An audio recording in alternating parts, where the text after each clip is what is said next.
सर्वोपप्लवरहितः प्रज्ञानघनः प्रत्यगर्थो ब्रह्मैवाहमस्मि ब्रह्मैवाहमस्मि। श्रुतिस्मृतिपुराणानामालयं करुणालयं नमामि भगवत्पादं शङ्करं शङ्करं शङ्कराचार्यं केशवं बादरायणं श्रोत्रभाष्यकृतौ वन्दे भगवन्तौ ईश्वरो गुरुरात्मेति मूर्तिभेद विभागिने व्योमवद्व्याप्तदेहाय दक्षिणामूर्तये नमः। प्रशान्तभावं शिवमद्वितीयं प्रदायकं मुक्तिमखण्डबोधं प्रणाशकं मोहमदादिदोषान् प्रणमामि तं सद्गुरुं वामदेवम्।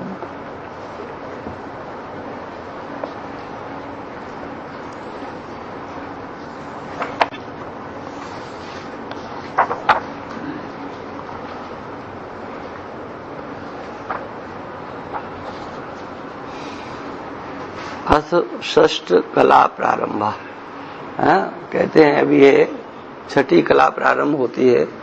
ओम श्री गुरु परमात्मने नमः अथ षष्ठ कला प्रारंभ। अब प्रपंच के मिथ्यात्व का यहाँ पर वर्णन चल रहा है। इस कला को बहुत बुद्धिपूर्वक समझना है। अभी तक जो कुछ आपने सुना समझा है उसको किस रूप में प्रस्तुत किया जा रहा है ये बहुत विलक्षण है। इसको अगर आपने समझ लिया तो बहुत कुछ आपने वेदांत को समझ लिया, ऐसा समझना चाहिए। हाँ,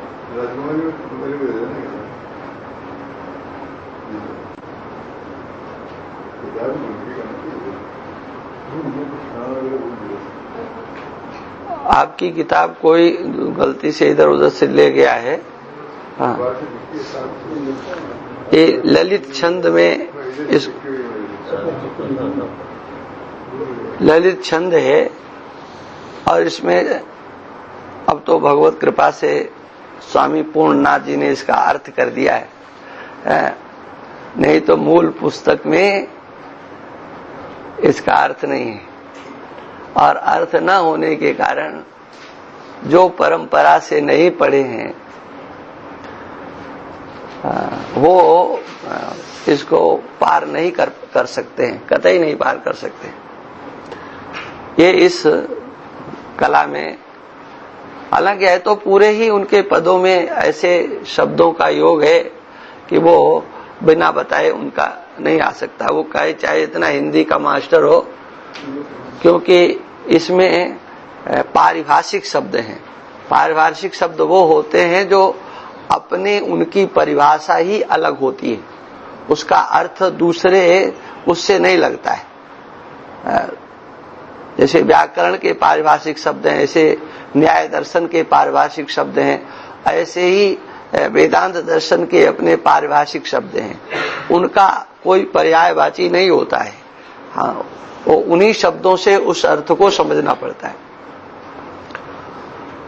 सकल दृश्य सो ध्यास छोड़ना, जग आधार में चित्त जोड़ना, त्रय दशा ही जो जागृत आदि हैं, सब प्रपंच सो भिन्न नाही है।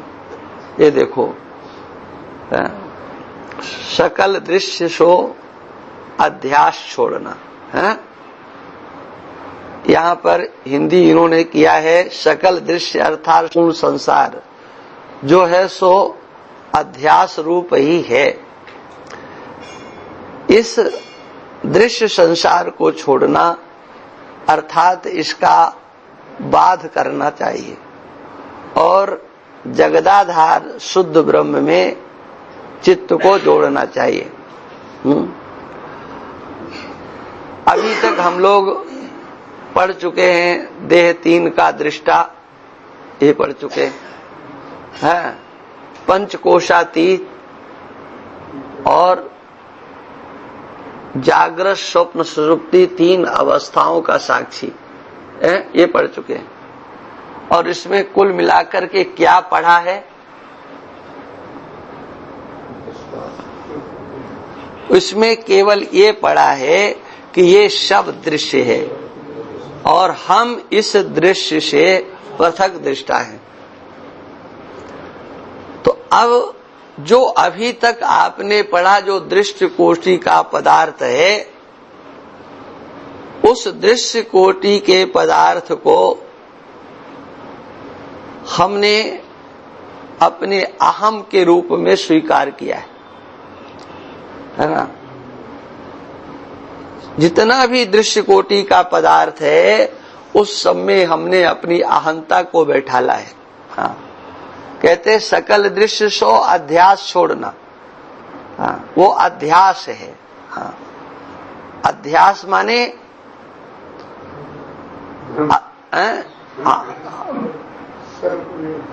वो अध्यास का, पहले अध्यास का अर्थ समझ लो। अतस्मिन् तद बुद्धि, जो नहीं है उसमें ऐसी वैसी बुद्धि करना, भगवत्पाद शंकराचार्य कहते हैं ये अधिष्ठान है। वो अध्यास, इसको अधिष्ठान अध्यास कहेंगे। हाँ, अधिष्ठान, पहले शब्द को सुन लो। अधिष्ठान जैसा है उससे विपरीत सत्ता की जो प्रतीति है उसका नाम अध्यास है। उसका विपरीत सत्ता की प्रतीति जैसा नहीं है, जो उसको वैसा न देख करके दूसरे रूप में देख लेना, इसका नाम अध्यास होता है। उसमें निष्ठा बना लेना, ये ऐसा ही है। भ्रम की सिद्धि तो कब होती है? जब अधिष्ठान का ज्ञान होता है, तब व्यक्ति ये कहता है कि मुझे भ्रम हुआ है। अधिष्ठान का ज्ञान हुए बिना कोई ये नहीं कहता है कि मेरे को भ्रम हुआ है। इसलिए अधिष्ठान का ज्ञान होने पर वो भ्रम सिद्ध होता है। जब तक अधिष्ठान का ज्ञान नहीं है तब तक आप उसे भ्रम नहीं कह सकते हो। तब तक तो वो यथार्थ ज्ञान है तुम्हारा, उसे आप सत्य समझ करके व्यवहार कर रहे हो। हाँ, कहते हैं त्रयदशा ही जो जागृदादि हैं, त्रयदशा है, ये जो 3 दशाएं हैं वो जागृदादि 3 अवस्थाएं। देखो यहां पर इन्होंने बहुत अच्छा लिखा है। अध्यास का इसमें विभाग किया जाता है। प्रत्येक दृश्य रूप वस्तु अर्थाध्यास है एवं उसमें सत्यत्व, रसत्व, रमणीयत्व, ये बुद्धि रूप आसक्ति, ये ज्ञानाध्यास है। ये है अध्यास। हाँ, ये इस क्षेत्र में, ये जो विजयनगर के आसपास का क्षेत्र है, ये पुस्तकें बहुत गई हैं। ये जो आप लोग पढ़ रहे हो, ये पुस्तकें बहुत गई हैं। हाँ, और वो किस रूप से, किस लिए कि और प्रकरणों में तो व्यक्ति बुद्धि लगा करके, अर्थ लगा करके समझ लेता है, लेकिन यह जो 6ठा प्रकरण है ना, हाँ, ये जल्दी समझ में नहीं आता है। हाँ, अर्थाध्यास क्या है, ज्ञानाध्यास क्या है, इसका यहाँ पर बहुत अच्छा वर्णन किया गया है। हाँ, अब अर्थाध्यास और ज्ञानाध्यास 2 को यहाँ बहुत अच्छी तरह से वर्णन किया गया है। समझ लो तो समझ लो, है ना, और नहीं समझो तो नहीं समझो। यहाँ बहुत संक्षेप में इस बात को कह दिया गया है। प्रत्येक दृश्य रूप वस्तु, ये क्या है? अर्थाध्यास है। इसको अर्थाध्यास कहते हैं। फिर सुन लो, जितना भी दृश्य है, वो सब क्या है? हाँ, जो दृश्य है, दृश्य रूप जो वस्तु जिसे तुम समझ रहे हो, यह है, यह है, यह है, वो सब क्या है? अर्थाध्यास है ना। ये अर्थाध्यास समझ लो, पहले पारिभाषिक शब्द को अपनी बुद्धि में जाने दो। समग्र जो दृश्य है ये अर्थाध्यास है ना। उस अर्थाध्यास में सत्यत्व बुद्धि, रसत्व बुद्धि, रमणीयत्व बुद्धि, ये क्या है? ये जो इसको हम चाहते हैं। रसत्व बुद्धि माने इसमें सुख बुद्धि, इसमें रस आ रहा है, संबंध से रस आ रहा है, क्रिया से रस आ रहा है, व्यवहार से रस आ रहा है, दृश्य से आपको रस आ रहा है, तो रसत्व बुद्धि। हाँ, इसमें रमणीयत्व बुद्धि माने व्यवहार करने की इच्छा। सुख बुद्धि है, ये इसमें सुख हमको मिलेगा, ऐसी जो बुद्धि है इसको कहेंगे रसत्व बुद्धि। किसको देख करके? दृश्य को देख करके। जो अर्थाध्यास है, दृश्य का दूसरा नाम क्या हो गया? अर्थाध्यास। दृश्य का दूसरा नाम हो गया अर्थाध्यास, है ना।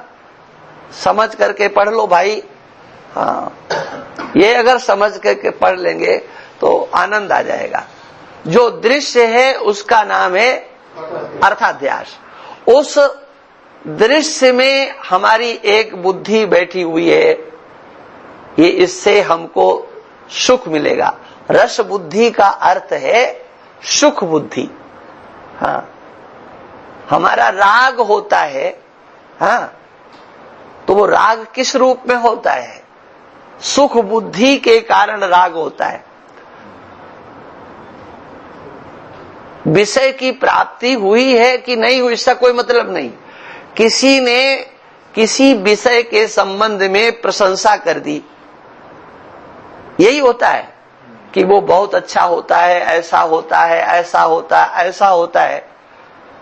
और दिमाग में लगता है कि जब ये इतनी इसकी महिमा गाई जा रही है तो हमें भी इसको प्राप्त करना चाहिए।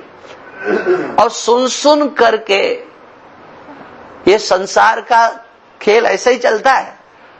अनुभव नहीं है, कोई गति नहीं है, स्थिति नहीं है, लेकिन दूसरों ने महिमा गा गा करके या तो हमारे चित्त में राग पैदा कर दिया या द्वेष पैदा कर दिया, है ना। राग से क्या है कि उसमें आप सुख प्राप्त करने की इच्छा हो गई कि बहुत अच्छा है, लोग कहते हैं, दुनिया के लोग इसको ले रहे हैं तो कोई न कोई सुख तो इसमें होगा।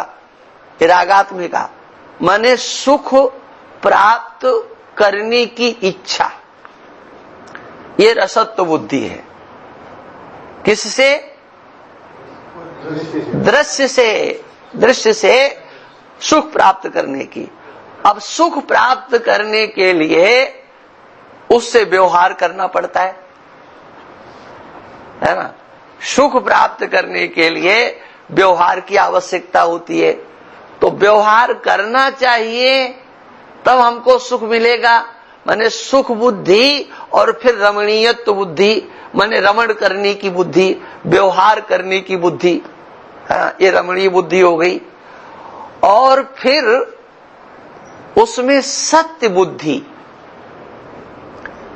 ये सच्चा है, हाँ, सत्य है, वास्तव में सत्य है, सत्य है।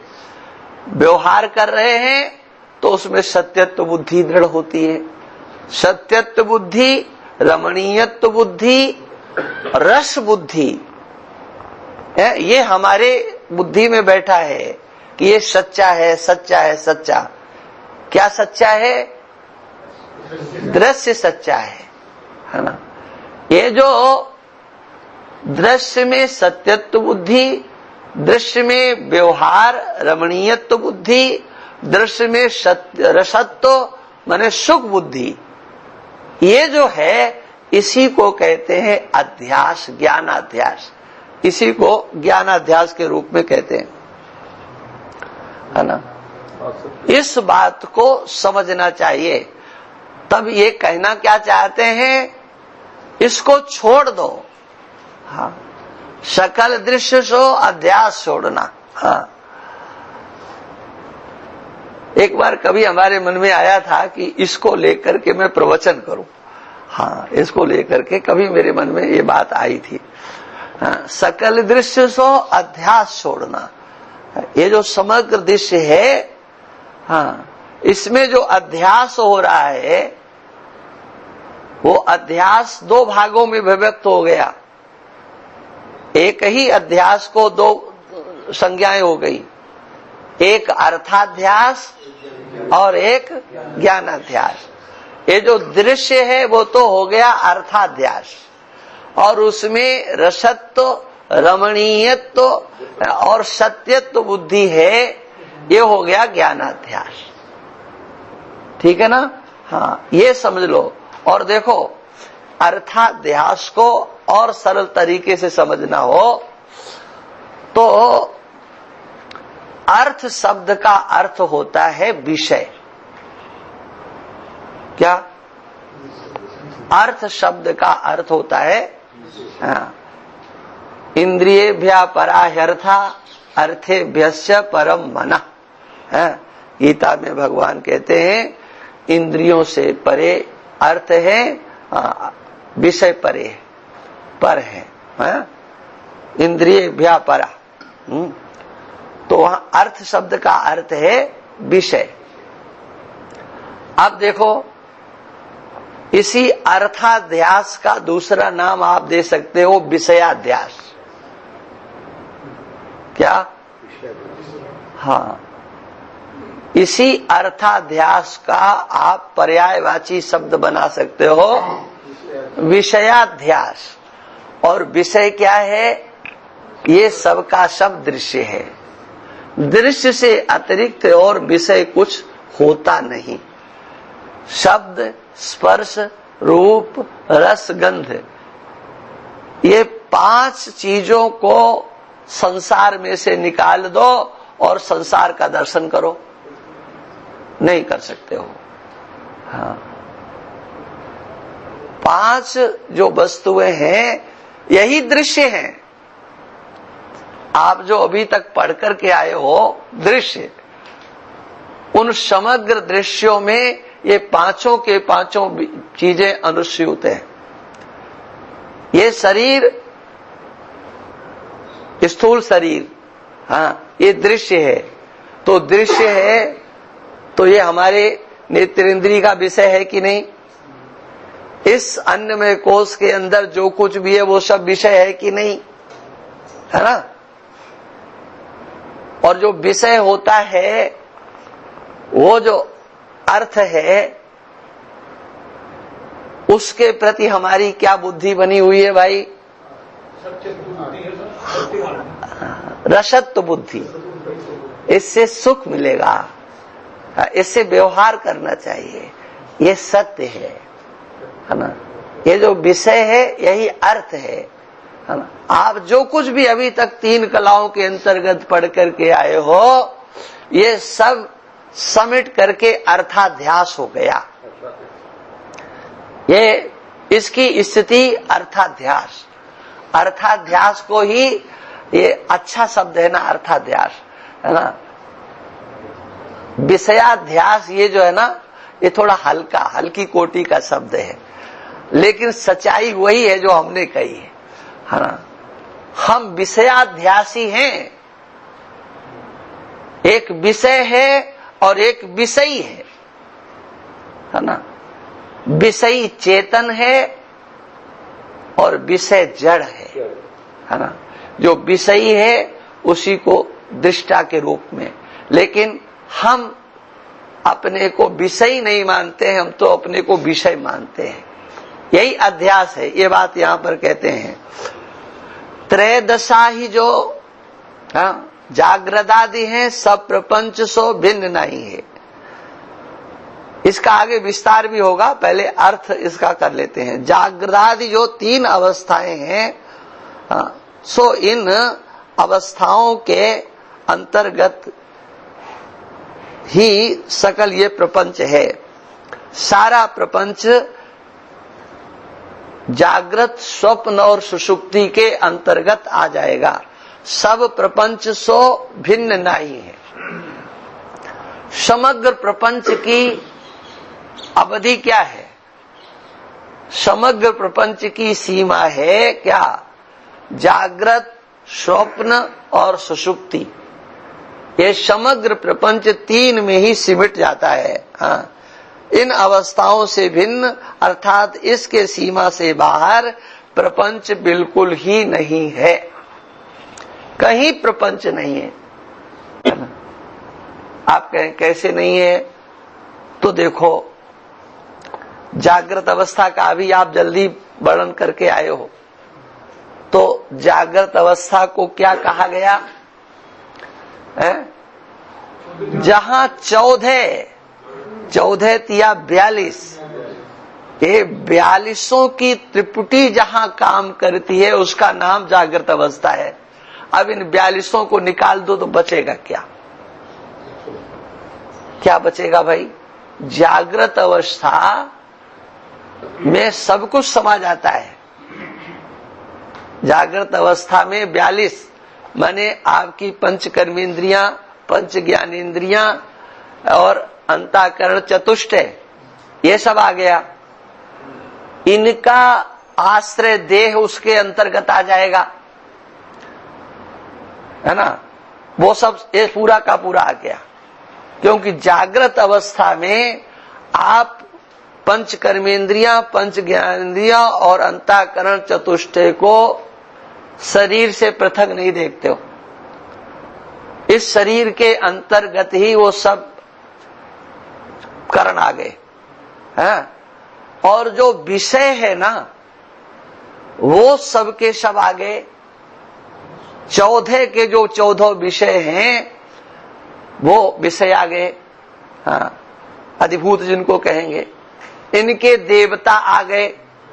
सब देवता आ गए। तुम्हारे जितने भी देवी देवता है ना, ये सब जागृत अवस्था में आपके उपयोग में आ गए, है ना? और फिर स्वप्नावस्था में क्या आया?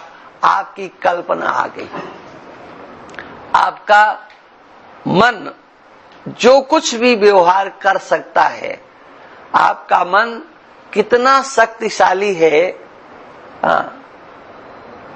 आपके अंतःकरण में कितनी शक्ति है, इसका ज्ञान स्वप्न में होता है। जिस मन में, सामान्य मन में संसार को रचने की सामर्थ्य है, सृष्टि करने की सामर्थ्य है, उसी मन को साधना के द्वारा और सूक्ष्म कर दिया जाए, उसको और नियंत्रित कर दिया जाए, सत्व की प्रतिष्ठा उसमें कर दी जाए। सोचो हमारे मन की कितनी सामर्थ्य हो जाएगी। ये जो सिद्धियां इत्यादिकों का वर्णन योग शास्त्र में प्राप्त होता है, ये कोई सातवें आसमान से नहीं टपकती हैं। ये आपके अंतर मन में ही जो शक्ति विद्यमान है, उस शक्ति का व्यवहारिक रूप हो जाता है। स्वप्न में आपके मन की सिद्धि तो है, पानी की रचना कर देना, आग की रचना कर देना, हवा की रचना कर देना, शरीर की रचना कर देना। योगी क्या करता है? जो आपका मन स्वप्नावस्था में रचता है, कोई सिद्ध उसको जागृत में दिखा देता है। तो कहां से दिखा दिया? हाँ, कहीं बाहर से नहीं, वो हमारे मन की सामर्थ्य है, हमारे मन की शक्ति है।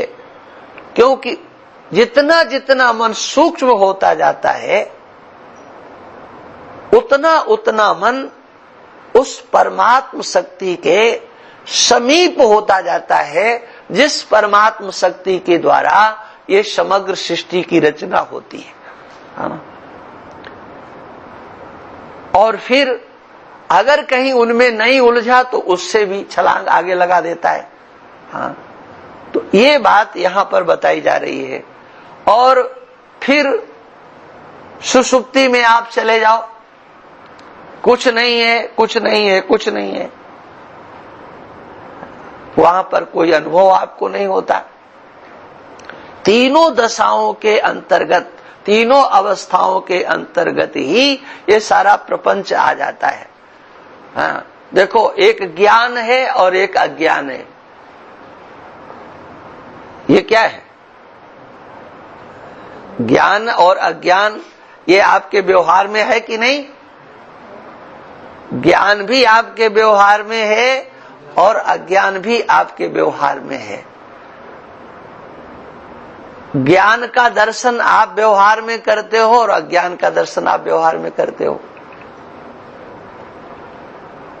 अज्ञान का साक्षात दर्शन आपको सुषुप्ति में होता है ना? साक्षात सुषुप्ति में अज्ञान का दर्शन होता है। किस रूप में दर्शन होता है? अज्ञान वहां कोई कार्य नहीं करता है। हाँ, आपका अंतःकरण उस अज्ञान में लीन हो जाता है। अज्ञान से उत्पत्ति है और अज्ञान में वो लीन हो जाता है। सुषुप्ति अवस्था में केवल अज्ञान रहता है प्रपंच के रूप में। हाँ, और वहां उस अज्ञान का दृष्टा रहता है। वहां पर दृश्य क्या है? जागृत अवस्था में जो दृश्य है, स्वप्नावस्था में जो दृश्य है, तो सुषुप्ति में भी तो दृश्य चाहिए। जैसे जागृत अवस्था दृश्य, स्वप्नावस्था दृश्य, वैसे सुषुप्ति अवस्था दृश्य। तो वहां दृश्य क्या है? नहीं, अज्ञान। हाँ, सुख को तो आप अपने से पृथक देखते नहीं हो। सुख के साथ तो आपका अहम एकीभूत हो रहा है। मैंने कुछ नहीं जाना तो आप अपने को वहां अलग करते हो, है ना? कुछ भी ज्ञात नहीं है आपको, तो कुछ ज्ञात नहीं है उसका अर्थ जो जागृत में ज्ञान, जो स्वप्न में ज्ञान, हाँ, वो सब का सब कहां लीन हो गया? सुषुप्ति में। देखो, जागृत अवस्था का जो अभिमानी है, हाँ, पहले हम लोग प्रश्न किया करते थे क्या कि जागृत में जब आ जाते हैं तो स्वप्न की स्मृति हो जाती है, सुषुप्ति की स्मृति हो जाती है। तो हमको हमारी स्वप्न में स्मृति क्यों नहीं होती? जब स्वप्न की स्मृति जागृत में होती है तो ऐसे ही जागृत की स्मृति स्वप्न में भी तो होना चाहिए। अरे सत्ता तो दोनों ही झूठी हैं, चाहे व्यवहारिक सत्ता हो और चाहे प्रातिभाषिक सत्ता हो, है तो दोनों की दोनों झूठी। ये व्यवहार भी झूठा और वो भी झूठा है। लेकिन जागृत में दो की याद आती है, किंतु उन दो में हमारी अपनी याद बिल्कुल गायब हो जाती है। इसका क्या उत्तर है? तो ये जल्दी नहीं मिलता है इसका उत्तर, ये भी बता दें। हाँ, खूब इसमें नाक रगड़ते रहो लेकिन इसका उत्तर नहीं मिलता है, नहीं मिलता है, बिल्कुल नहीं। खूब कसरत कर लेना, हाँ, मिलेगा नहीं इसका उत्तर। जागृत की याद, जागृत अवस्था का स्मरण स्वप्न में होना चाहिए, जैसे स्वप्नावस्था का स्मरण जागृत में होता है, क्योंकि ये बात कही जाती है जो मैं जागृत में हूँ वही मैं स्वप्न में हूँ, वही मैं सुषुप्ति में हूँ, तो मैं तो बराबर हूँ। तो मुझे जैसे जागृत में स्वप्न सुषुप्ति की स्मृति होती है, वैसे सुषुप्ति को चलो एक बार थोड़ी देर के लिए छोड़ देते हैं, छोड़ने मिलेगा। हाँ एक बार छोड़ देते हैं, लेकिन स्वप्न में तो कम से कम जागृत की याद आना चाहिए। अवस्था का विलय, हम तो वही रहते हैं, हमारा तो विलय नहीं होता, हमारा विलय नहीं होता है। हाँ, क्यों हम यही कहते हैं ना, जो मैं जागृत में वही मैं स्वप्न में वही मैं सुषुप्ति में। जब मैं तीनों जगह मैं एक ही हूँ, मैं कुछ नहीं होता, मेरा कुछ नहीं बिगड़ता, तो फिर होना चाहिए। मन ही लीन हो जाता है। नहीं, ये कोई उत्तर नहीं हो सकते। जागृत में अनुभव करने वाला इंद्रियां मन वहाँ नहीं, निद्रा है, दूसरी कल्पना करता है। यही बात है, इसको प्रक्रिया से समझना पड़ता है। इसलिए तीनों अवस्थाओं के देवता, करण और अभिमानी अलग अलग होते हैं। तीनों के देवता, तीनों के करण, तीनों के अभिमानी बिल्कुल अलग अलग होते हैं, और अलग अलग होते हुए उनकी स्थिति ये होती है कि जो जागृत अवस्था का अभिमानी है वो अपनी अलग सत्ता नहीं रखता। कब? जब स्वप्न में चला जाता है तो जागृत अवस्था का जो अभिमानी जो विश्व होता है वो तेजस में लीन हो जाता है। जो स्वप्नावस्था का अभिमानी होता है, जिसको कि तेजस कहते हैं, उस तेजस में वो लीन हो जाता है। हाँ, अपनी व्यवहारिक सत्ता, व्यवहारिक ज्ञान, व्यवहारिक करण, वो सबके सबको लेकर के लीन होता है। ये नहीं कि इसको छोड़ दे कि उसको छोड़ दे। जो विश्व है, जागृत अवस्था का अभिमानी है, वह जागृत अवस्था का अभिमानी अपने समग्र व्यवहारिक करणों को लेकर के, अपनी अस्मिता को लेकर के तेजस में लीन हो जाता है। और फिर तेजस अपनी समग्र व्यवहारिक जो उसके स्वप्नावस्था के कारण है, स्थिति को लेकर के प्राज्ञ में लीन हो जाता है। हाँ, प्राज्ञ में लीन हो जाता है ना। इसलिए सुषुप्ति अवस्था का जो अभिमानी होता है, हाँ, उसमें जागृत अवस्था का व्यवहार, स्वप्नावस्था का व्यवहार, और उसके दोनों के दोनों अभिमानी वो भी उसमें लीन होते हैं। इसलिए प्राज्ञ में तेजस का अभिमानी भी लीन है, प्राज्ञ में विश्व जागृत अवस्था का अभिमानी वो भी लीन है, और वो अकेला है। माने उसके साथ, प्राज्ञ के साथ एक ही भूत हो गए। कौन? विश्व और तेजस। और विश्व और तेजस ये जो अभिमानी लीन हो गए तो उसका समग्र व्यवहार लीन हो गया। और जब समग्र व्यवहार लीन हो गया तो उसको क्या दिखाई पड़ा? उसको अपने से पृथक न जागृत दिखाई, जागृत अवस्था का अभिमानी दिखाई पड़ रहा है, न स्वप्नावस्था का अभिमानी दिखाई पड़ रहा है। किसको? प्राज्ञ को। अपने से पृथक प्राज्ञ को न तो जागृत अवस्था के अभिमानी का दर्शन हो रहा है, अपने से पृथक न स्वप्नावस्था के अभिमानी का दर्शन हो रहा है। और जब दोनों अभिमानियों का अलग से, अपने से पृथक दर्शन नहीं हो रहा है तो उनके व्यवहार का भी कोई दर्शन नहीं हो रहा है, वहां केवल अज्ञान का दर्शन होता है।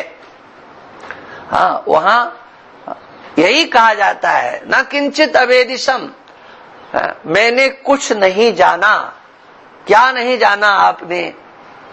न तो जागृत अवस्था का ज्ञान, न स्वप्नावस्था का ज्ञान।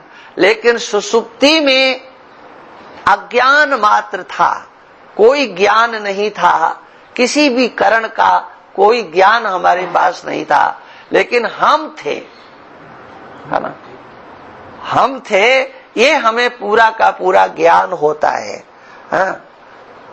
कोई भी व्यवहार का ज्ञान वहां नहीं शेष बचता है। और जब जागृत में आ जाते हैं तो उस अवस्था की हमको स्मृति होती है। किस अवस्था की?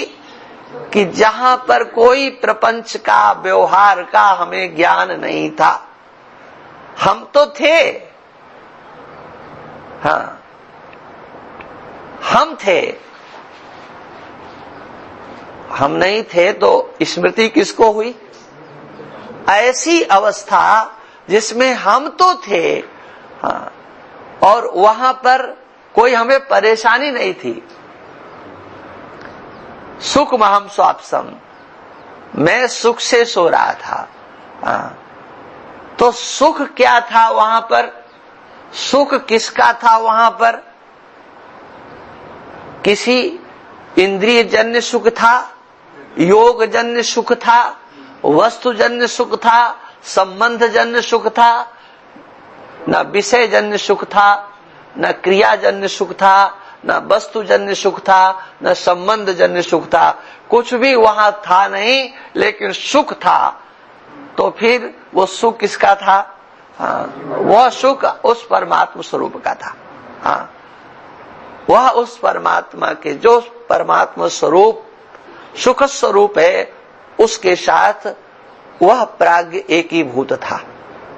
समष्टि रूप में ले बताओ।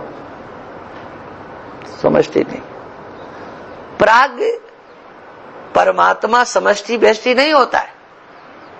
परमात्मा तो बताया है समष्टि। अरे वो एक अलग चीज है, वो तो एक करने के लिए बताया। प्रक्रिया को समझना चाहिए कि उस प्रक्रिया का उद्देश्य है प्राज्ञ की ईश्वर से एकता।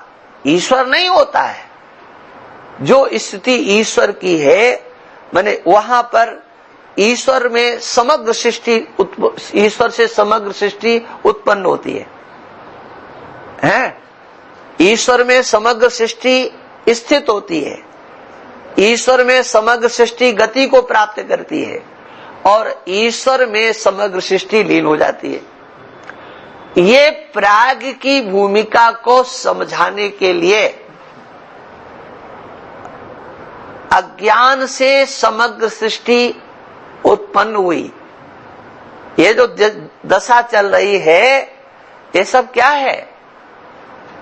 ये जो अध्यास का वर्णन है, ये क्या है? ये जागृत का अध्यास, जागृत अवस्था के व्यवहार का अध्यास, जागृत अवस्था में रमणीयत्व बुद्धि, जागृत अवस्था में रसत्व बुद्धि, जागृत अवस्था में सत्यत्व बुद्धि, इसी का नाम तो अज्ञान है। और ये अज्ञान स्वप्न में भी चला जाता है, स्वप्न तक। वहां पर भी रसत्व बुद्धि, वहां पर रमणीयत्व बुद्धि, वहां पर सत्यत्व बुद्धि। लेकिन ये रसत्व बुद्धि, रमणीयत्व बुद्धि और सत्यत्व बुद्धि, ये सब के सब मटिया मेट कहाँ हो जाते हैं? सुषुप्ति अवस्था में। न वहां रसत्व है, न रमणीयत्व है, न सत्यत्व है।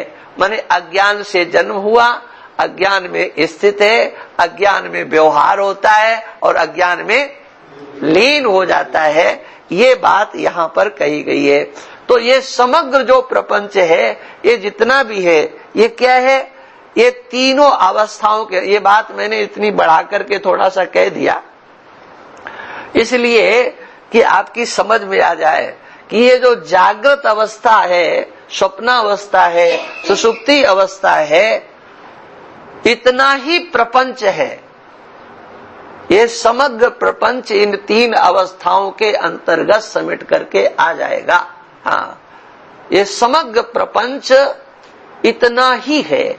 तीन अवस्थाओं के अंतर्गत, जागृत, स्वप्न और सुषुप्ति के अंतर्गत ये आपका सारा प्रपंच आ गया, है ना? ये कहते हैं जागृति स्वामी जी जो अनुभव होता है वो विश्व को हुआ।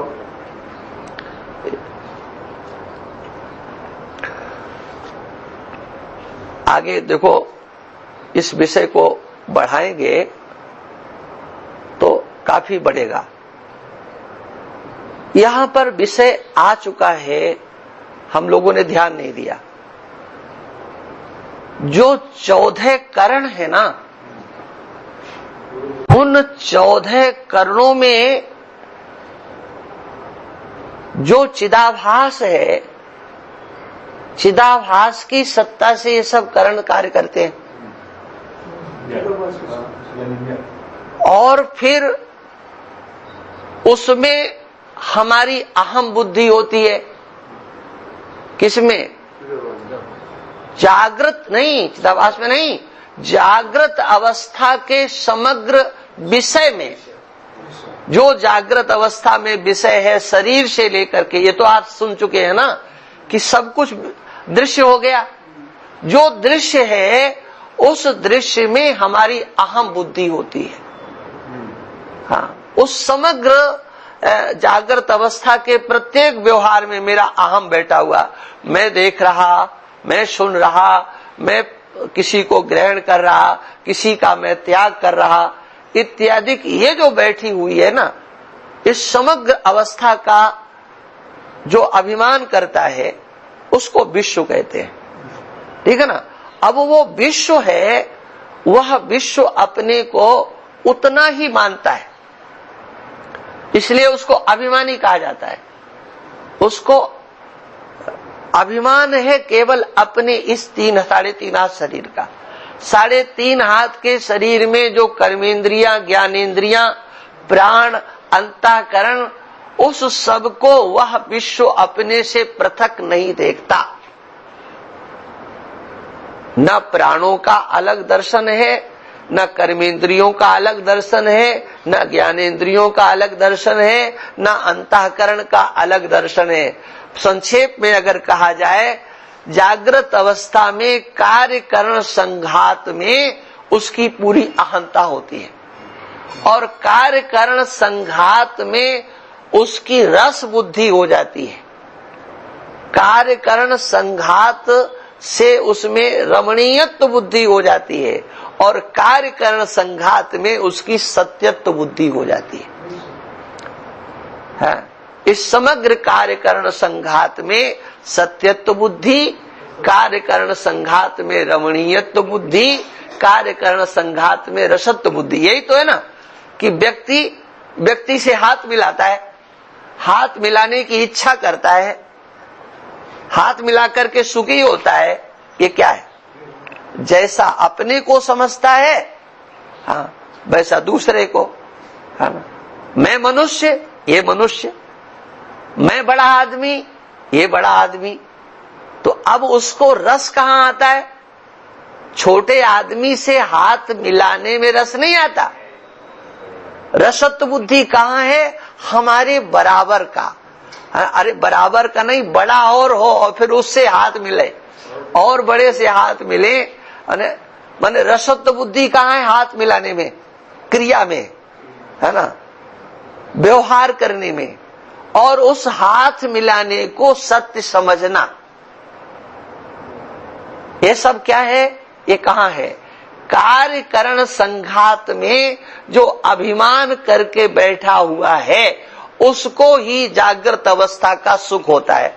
उसका नाम कुछ भी रख लो। ठीक है, आ गया समझ में? आगे चलें। रजत आदि है सीप में यथा, त्रैदशासु है ब्रह्म में तथा, रजत आदिवत दृश्य ये मृषा, शुगतिकादिवत ब्रह्म अमृषा। कहते हैं रजत आदि है शीप में यथा। है? यहां पर इन्होंने बहुत सुंदर अर्थ किया। देखो, जैसे रजत है तो आदि से क्या लेंगे?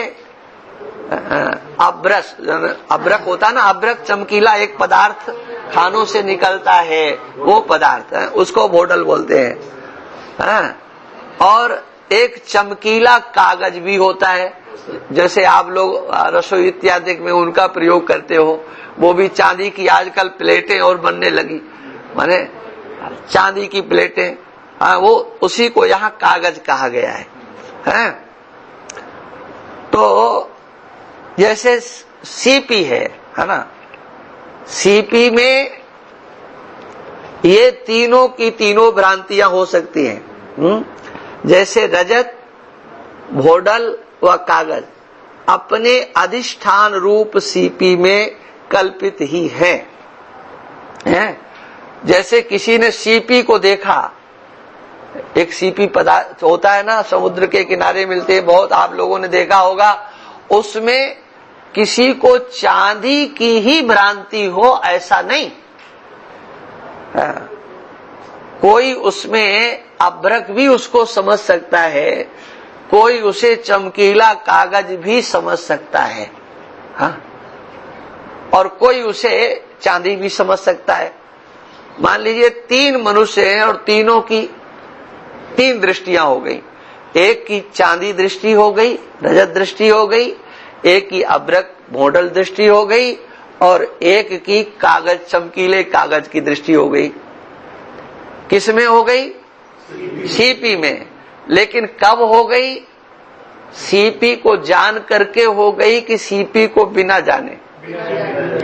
हाँ, सीपी को बिना जाने ये दृष्टि हुई, कहते हैं कल्पित है। हाँ, जैसे ये तीनों के तीनों कल्पित हैं, रजत आदि हैं सीप में यथा, सीपी में जिस प्रकार से ये तीनों हैं। हाँ, कब हैं? जब तक सीपी को आपने नहीं जाना। इसी प्रकार से त्रैदशासु हैं ब्रह्म में तथा, ये जो तीनों दशाएं हैं, कौन सी दशाएं? हाँ, माने एक देखो दशा शब्द है, दशा शब्द का अर्थ अवस्था करेंगे। हाँ, बोले इसकी दशा खराब कर देंगे, हाँ कहते ना, हाँ।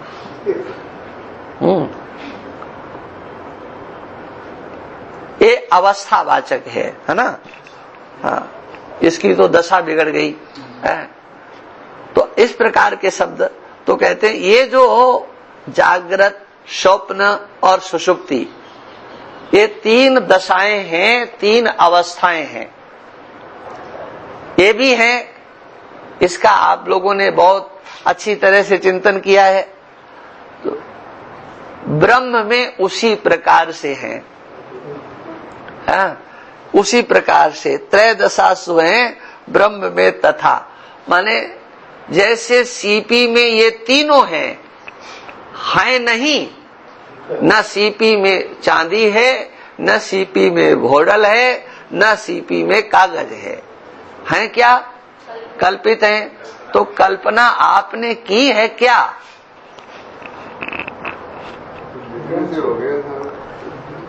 है?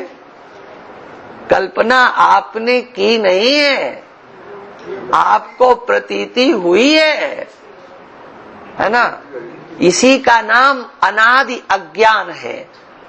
हाँ, अज्ञान से हुआ है। आपको किसी ने कहा नहीं कि यहाँ चांदी देखो, यहाँ अभ्रक देखो, हैं? यहाँ पर कागज देखो, आपको किसी ने उपदेश नहीं किया। अरे भाई, कहा किसी से नहीं, ये तो हम पढ़ रहे हैं तब सीख रहे हैं। कब से है ये चला आ रहा?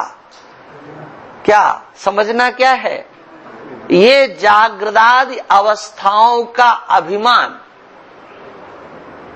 है, कार्य कारण संकरण संघात में अभिमान, ये कोई कराता है क्या?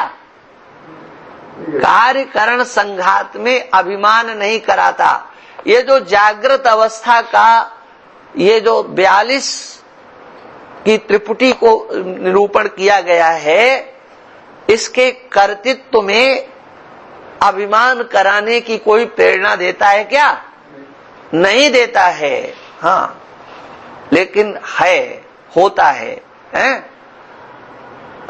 जिस तरह से वहां पर है नहीं, इसी प्रकार से यहाँ जागृत अवस्था में भी ये सब है नहीं, ये सब कल्पित है। जैसे सीपी के अंदर ढूंढने पर जब सीपी का आपको ज्ञान होगा उस समय ये सब कुछ नजर नहीं आएगा, तीनों के तीनों में कोई भी नजर नहीं आएंगे। इसी तरह से ये जागृत अवस्थाएं और जागृत अवस्था का अभिमान और जागृत अवस्था का समग्र व्यवहार क्या कितना, वही ये तीन शब्द याद कर लो, रसत्व बुद्धि, रमणीयत्व बुद्धि और सत्यत्व बुद्धि। ये सब तभी तक हैं जब तक आपको अपना ज्ञान नहीं होता, ब्रह्म का ज्ञान नहीं होता। माने आप चांदी के लिए तभी दौड़ोगे, अभ्रक के लिए तभी दौड़ोगे, है?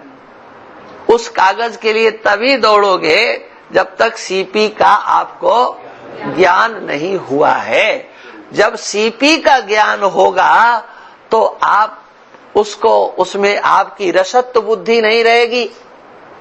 हाँ, माने चांदी को लेकर के आपकी सत्यत्व बुद्धि नहीं रहेगी, और सत्यत्व बुद्धि जब नहीं रहेगी तो रमणीयत्व माने व्यवहार करने की बुद्धि नहीं रहेगी, और जब व्यवहार बुद्धि नहीं है तो उसमें से रस तो अपने आप चला गया। जहां हम व्यवहार करने की सोचते हैं उसकी पहचान है कि वहां तुम्हें सुख नजर आ रहा है। ये अधिष्ठान रूप अभी रुक जाओ।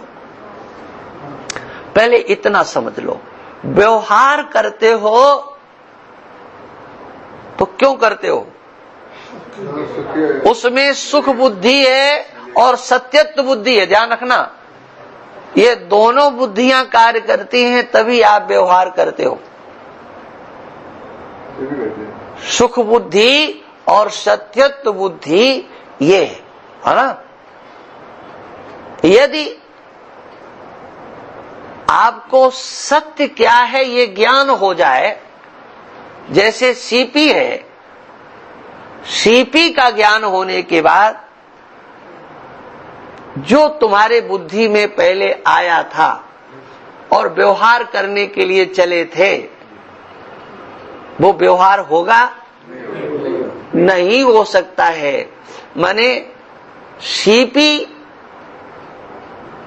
अधिष्ठान है और सीपी में कल्पित ये तीनों है ना।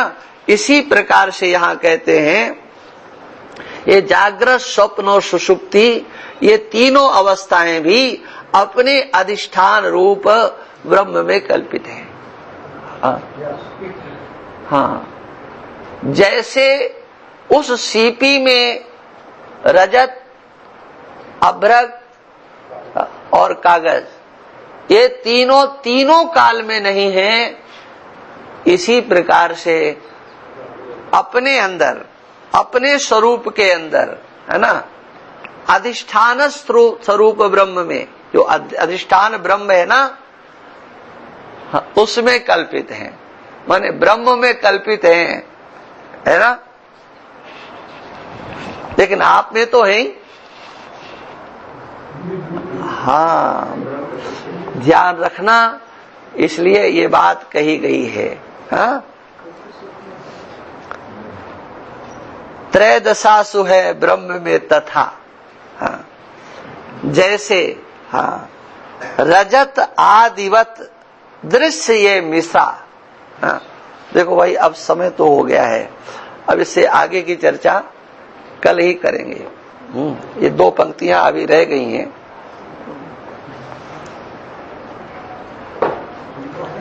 हाँ, अब बताओ, चलो अब बोलो। ये जो लिखा ना साहब, अधिष्ठान रूप, सीपी को अधिष्ठान रूप क्यों बताया? उनके जिलों का अधिष्ठान तो सीपी नहीं, सीपी में अपने को ये जो हुआ कल्पना, वो अपने पहले तो रजत, बोतल और कागज देखा हुआ था, उसी को अपन ने उससे समझा। यहाँ अधिष्ठान किसको माने? मतलब जिसमें देख रहे हैं वो अधिष्ठान है, जिसमें जिसको देखा है वो अधिष्ठान माने। पहले समझो, आपको चांदी प्रतीत हुई तो सीपी प्रतीत हुई, आपको भोंडल प्रतीत हुआ तो सीपी प्रतीत हुई, आपको कागज प्रतीत हुआ तो सीपी प्रतीत हुई, नहीं हुई ना। और ये तीनों प्रतीत किसके आश्रय से हो रहे हैं? है ना, तीनों प्रतीत हो रहे हैं, उसका आश्रय तो सीपी ही है, और सीपी का तुम्हें ज्ञान नहीं है। ठीक है ना। कल्पित वस्तु निराधार नहीं होती है, निर्धिष्ठान नहीं होती है। यही तो वेदांत दर्शन का ब्रह्मास्त्र है। समग्र संसार तीनों काल में मिथ्या है, प्रतीत हो रहा है, लेकिन इस मिथ्या का जो आश्रय है वो मिथ्या नहीं होता है। हाँ, ठीक है ना। ओम पूर्णमदः पूर्णमिदं पूर्णात् पूर्णमुदच्यते पूर्णस्य पूर्णमादाय पूर्णमेवावशिष्यते। ओम शांति शांति शांति। श्रुति स्मृति पुराणानाम् आलयम् नमामि भगवत्पादं शंकरं शंकरं शंकराचार्यं केशवं श्रोत्रभाष्यकृतौ वन्दे भगवन्तौ ईश्वरो गुरुरात्मेति मूर्तिभेद विभागिने व्योमवद्व्याप्तदेहाय दक्षिणामूर्तये नमः। ओम शांति शांति। अब किसी का कोई भी प्रश्न हो पूछ सकते हो।